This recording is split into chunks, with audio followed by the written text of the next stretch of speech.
एक बूढ़ा पेड़ और हमारे माता पिता। एक बार की बात है, एक जंगल में सेब का एक बड़ा पेड़ था।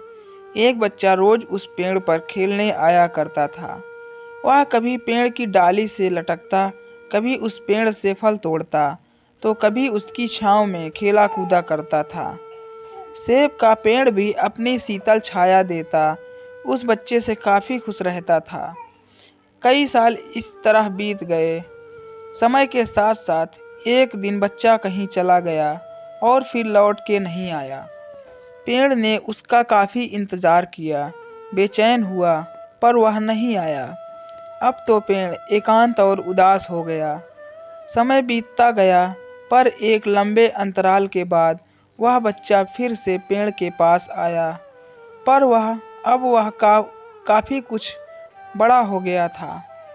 पेड़ उसे देखकर काफ़ी खुश हुआ और उसे अपने साथ खेलने के लिए कहा, पर बच्चा उदास होते हुए बोला कि अब वह बड़ा हो गया है, अब वह उसके साथ नहीं खेल सकता।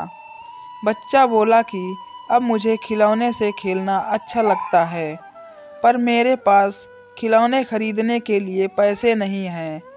पेड़ बोला, उदास ना हो, तुम मेरे फल तोड़ लो और उन्हें बेचकर खिलौने खरीद लो।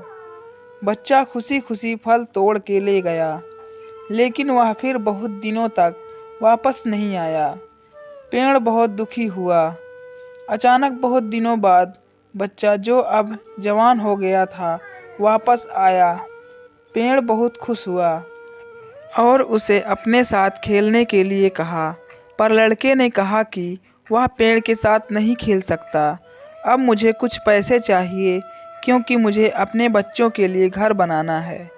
पेड़ बोला, मेरी शाखाएं बहुत मजबूत हैं, तुम इन्हें काट कर ले जाओ और अपना घर बना लो। अब लड़के ने खुशी खुशी सारी शाखाएं काट डालीं और लेकर चला गया। वह फिर कभी वापस नहीं आया।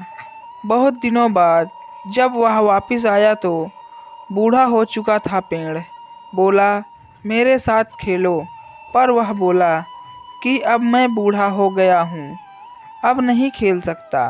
पेड़ उदास होते हुए बोला कि अब मेरे पास ना फल है और ना ही लकड़ी, अब मैं तुम्हारी मदद भी नहीं कर सकता। बूढ़ा बोला कि अब उसे कोई सहायता नहीं चाहिए, बस एक जगह चाहिए जहाँ वह बाकी ज़िंदगी आराम से गुजार सके। पेड़ ने उसे अपने जड़ में पनाह दी और बूढ़ा हमेशा वहीं रहने लगा। दोस्तों, इसी पेड़ की तरह हमारे माता पिता भी होते हैं। जब हम छोटे होते हैं तो उनके साथ खेल कर बड़े होते हैं और बड़े होकर उन्हें छोड़कर चले जाते हैं, और तभी वापस आते हैं जब हमें कोई ज़रूरत होती है। धीरे धीरे ऐसे ही जीवन बीत जाता है। यह कविता एक बूढ़ा पेड़ और हमारे माता पिता, आज के समाज को आईना दिखाने वाली कविता है। एक तरफ हम मदर डे, फादर्स डे मनाते हैं, वहीं दूसरी ओर भारत में वृद्धाश्रम की संख्या बढ़ती जा रही है। दोस्तों, यह कहानी आपको कैसी लगी हमें कमेंट करके ज़रूर बताएं, और अगर वीडियो अच्छा लगा तो लाइक करें और हमारे चैनल को सब्सक्राइब ज़रूर करें। वीडियो देखने के लिए आप सभी का धन्यवाद।